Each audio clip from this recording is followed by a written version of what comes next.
joining me. Yeah, sure. How are you doing? Good. I'm still time lagged, so. Oh, where did you come in from the States, so. Are you going to be able to live out some of the jet lag? I slept from dinner to noon today, so I should be okay. Okay, good. Tomorrow might be rough. We'll see. Well, I suppose a good place to start, for me, for sure, would be to understand a little bit about what you do at GitHub and... Oh yeah, I left GitHub a year ago, so just FYI. Okay. So before, when I was at GitHub for a few years, I made a GitHub Copilot. So that was, it's like a coding buddy. Mm-hmm. It sits in your text editor and fills in sentences or sometimes functions or as best it can do. And yeah, it's been pretty successful. Mm-hmm. So it's, I think they just announced 100 million ARR, a million users. So it's pretty good for 2 years on. Mm-hmm. Yeah, but I left a year ago and working on an agent company now. So AI agents, it's kind of a nebulous term. I don't really like it. So it's AI agents. Yeah. I'm working on this sort of bot that can do stuff for you. Mm-hmm. So it's called Minion. It'll order pizza or book a flight, or you can ask it for information, or it'll all sorts of stuff. So sort of virtual assistant meets... Yeah, virtual assistant's a good way to look at it. It'll send email and do calendaring, and we're kind of just targeting the top 100 most popular sites right now, and it's fun. And what was the sort of, I suppose, trajectory for that? Why has it come about, and what is it hoping to kind of serve? What gap? Yeah, it's a long one. I'm getting on in age, so like most of my projects are like repetitions of old things. Yeah. Like GitHub Copilot was like a kind of text editor world, and I've made 4 text editors over my lifetime, mm-hmm. something like that. And Minion is a continuation of a project that I worked on in 2016. So yeah, a little history. Like I made a company called Hackpad, which I sold to Dropbox, and then that became Dropbox Paper. Mm-hmm. So that was the last text editor that I made. Yeah. And then after Dropbox, I worked at a personal assistant company. So you'd like text them and ask them to book a flight, or mm-hmm. Call some, find me a massage today, or whatever it is, whatever it is you want. And there are some problems with that pricing model that made it really unpredictable for people. Okay. So trying to use AI to like drive the costs down and make it something that everyone can use. Mm-hmm. Yeah. And so, previously you worked in the crypto space and now moving more into AI. Is there a through line to the companies you involve yourself with, and how do you make those decisions? A through line. I like hard problems. Okay. Yeah, I like hard problems. I get bored, so it's everyone's personal journey, right? Like I like hard problems, so they'll keep my interest for a long time. Sometimes too hard. Mm-hmm. And on the other side of that is like, I like hard, but I also like having things that users can touch and play with. Like I kind of feed off of usage. Okay. If that makes sense. So something actually tactile. Or just like things that people use on their daily lives. Yeah. Like I like to make things for lots of people. Mm-hmm. Yeah. But those are just like my patterns, I like hard things that lots of people use. Well, I think you've definitely proved that so far, for sure. And I wanted to go back a little bit to GitHub. And how do you see GitHub Copilot influencing collaborative coding practice? And what impact does that work have on kind of sourcing communities? Yeah, I think probably it destroys collaborative coding in the traditional sense. Okay. Like people now have a coding buddy, and so they don't need another person as much. So that's a traditional version of collaborative coding. It's a complex question. I think we're still learning how to. It's almost like the jump from back so the way computers work is there's a CPU, mm-hmm. and it's running a lot of instructions every second. Yeah. And those instructions are very, very bite-sized things, like add a number or subtract a number.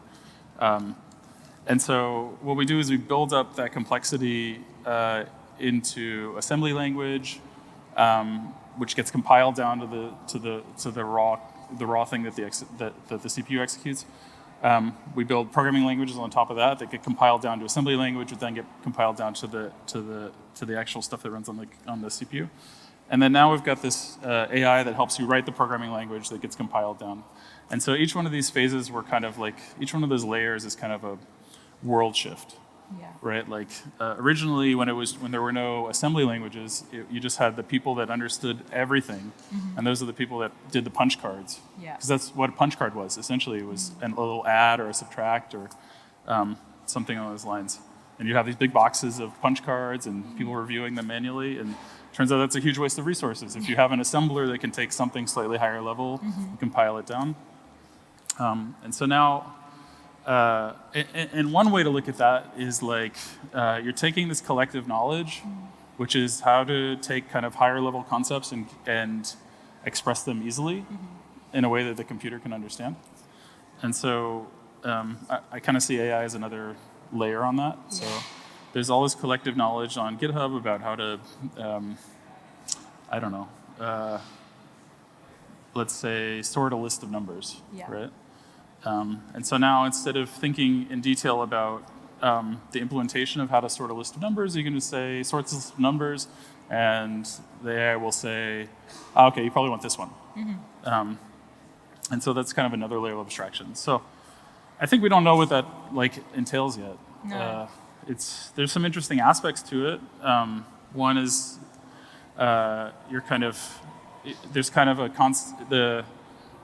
the back and forth is much tighter now. So like before you would write some code, save it, compile it, and then you'd find out if you did the right thing.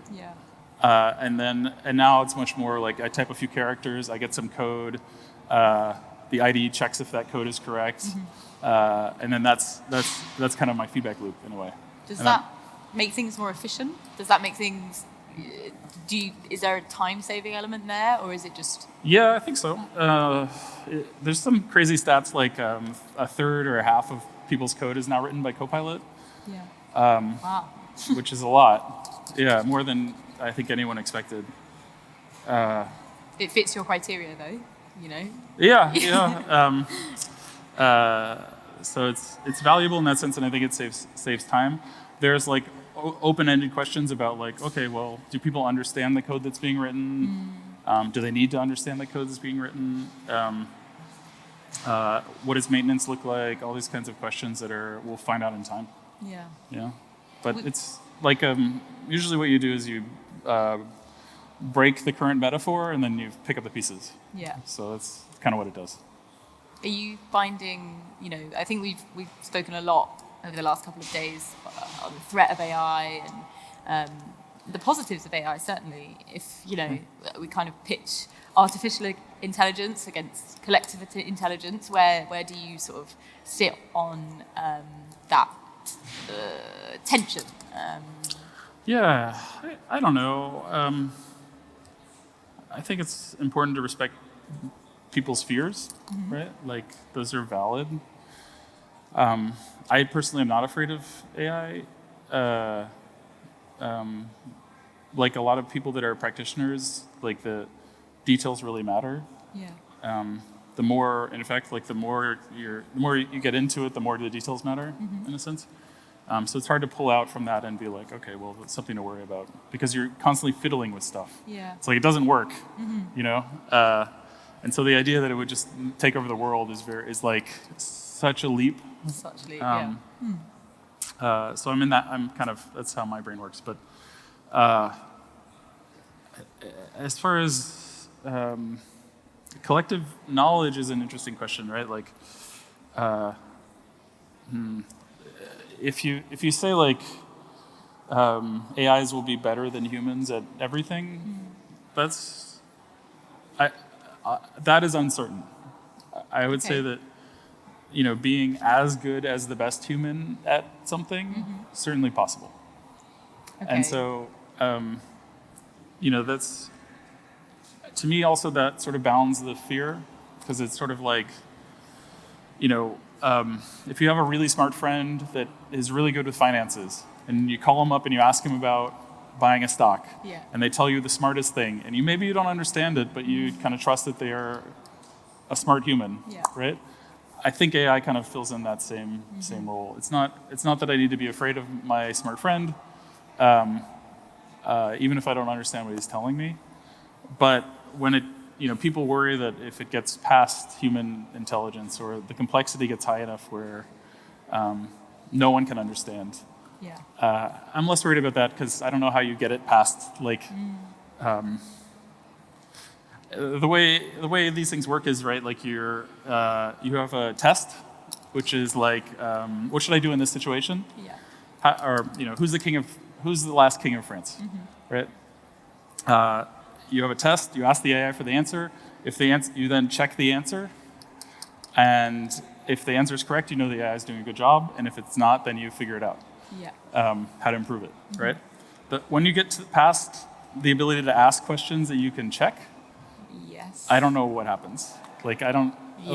That's sort of philosophical, I guess. That is philosophical. It's pretty thorny as well because it's the sense that our intelligence has been replaced rather than augmented. But what's the difference between if I give an answer that you can't check, what's the difference between being wrong and being so correct, being absolutely correct? Yes. There is no difference, right? I think. Anyway, these big questions. Big questions. I mean, the point is to figure it out, right? We're all space explorers, trying to figure out this new thing that we've developed. So, we got to explore. Your point about space explorers and learning about these things and testing these things. I think it sounds like in your career you've gone from industry to industry, but kept some certain through lines. I think a lot of people in many different industries feel quite daunted by AI. Do you have recommendations about how to? This is the last talk, right? There's maybe. I'm gonna move this couch so I can look at you Let's in do a that. conversation because it's just sort of silly. Yeah. Okay. You're gonna sit there. Yeah. Okay. Cool. Perfect. Okay. Better.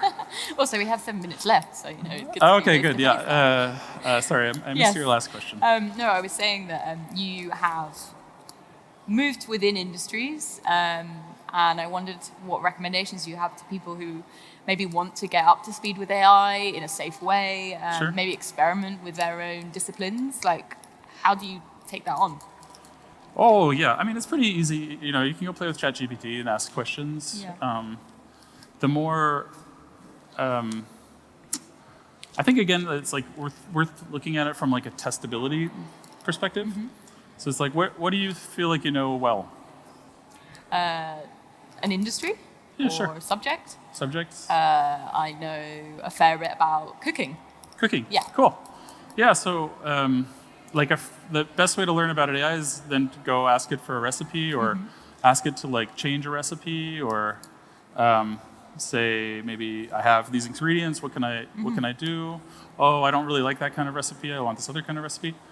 And you'll very quickly, this way you'll quickly find the edges. Yes. What doesn't work, what kind of works, but you need to guide it a little bit. What sounds correct but isn't. Yeah. It says boil the broccoli for 20 minutes, but that'll just make a mush, right? And so take something that you know well and then poke at it that way. Yeah, I think that's really good advice. But I think then that can transfer to other things you don't know as well. Yeah. Right. And maybe help you find the holes, but also train ChatGPT to give you better answers. Yeah, that's true. Yeah, you can also, you can start to think of, once you sort of get a feel for, it's like having a friend. Yeah. It's you have a blowhard friend who thinks he knows everything, but doesn't. Yeah. And so you like talking to them, but sometimes you need to coax out what they know versus what they don't know. Yeah. And so that can be a fun learning process. I'm definitely going to take that away. The idea of the blowhard friend is ChatGPT. So How do you balance innovation with more practical aspects of building sustainably and with scalability? What are you thinking about when you want to do that? I don't know about sustainability. What do you mean by sustainability? I suppose being able to continue what you're doing without expending, losing out on workers or, maybe moving too fast without the resources. That's the kind of sustainable. You mean like not running out of money? Yeah. So don't run out of money. That's a big one. That's a simple. I mean, at this point, all the startup advice is pretty well known, I think. Yeah. Like, startups are default dead. So that means unless you and everyone that works for you is actively working to keep the company alive or the project alive, it will die. Mm-hmm. So that has to be reinforced constantly. And it's usually there's also a huge there's a huge cost to dead weight. Yeah. Both monetarily, like they're eating a salary, and also just group dynamics are really important. So like, if there's somebody that's like kind of distracted or not really contributing as much as everyone else, that will bring everyone else's, performance down. Yeah. There's a recent paper that came out about the group dynamics are important. So you want to keep everybody kind of focused on the goal, executing at their best, and constantly being aware of cost, dead weight, and making sure that you're working. That as a leader, you're like picking the next right thing that's important. That's like more startup advice. Yeah. If you want more in general advice. Well, I suppose, those things are hard to do in themselves, but have you found that's hard to do or maintain as work has become much more remote and less face-to-face?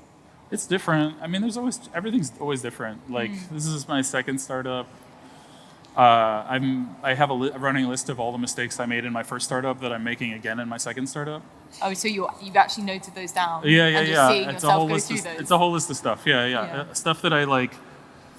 The first time around, I thought I didn't have to do, and then also the second time around, I thought I didn't have to do. But then, learn the hard way that I do have to do them. Yeah. Like I have to. Everyone has to do a coding challenge. Mm-hmm. Like I have to watch them code, otherwise it's there's too much risk. When you are about to hire them, you mean? Mm-hmm. Yeah. Which I hate doing, but like it's important. Yeah. So I had to learn that lesson again. There's like 20 of them. Yeah. And there's probably a few more that I have to add.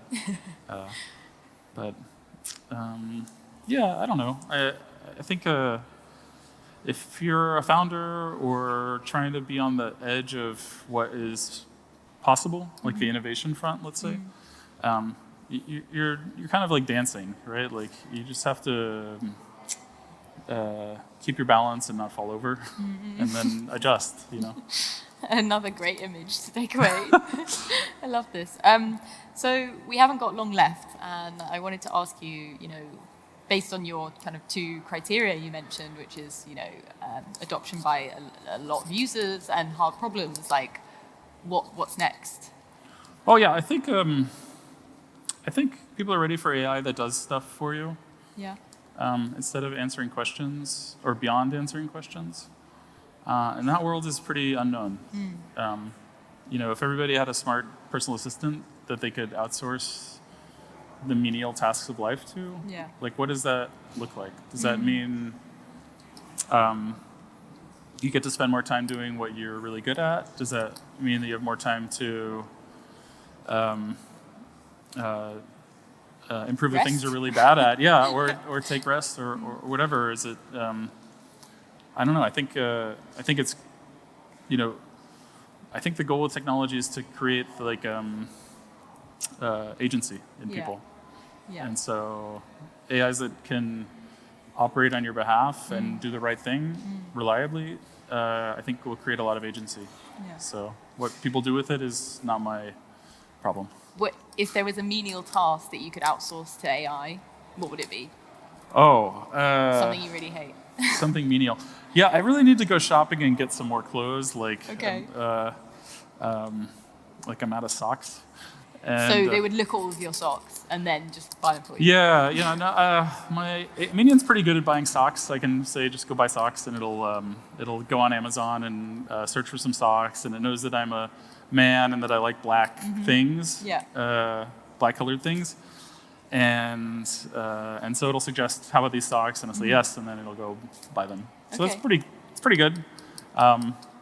It's not so good on like do my taxes yet. Yeah, but socks for taxes. We'll get there. We'll get there. Yeah, we'll get there. Oh well, Alex, it's been so nice to chat. Sure. And thank you so much for moving the sofa over as well. That really. Oh yeah. I think It was a little really awkward. helped. So I hope you've enjoyed our fireside chat, everyone. But round of applause for Alex. Oh, thanks. Thank you.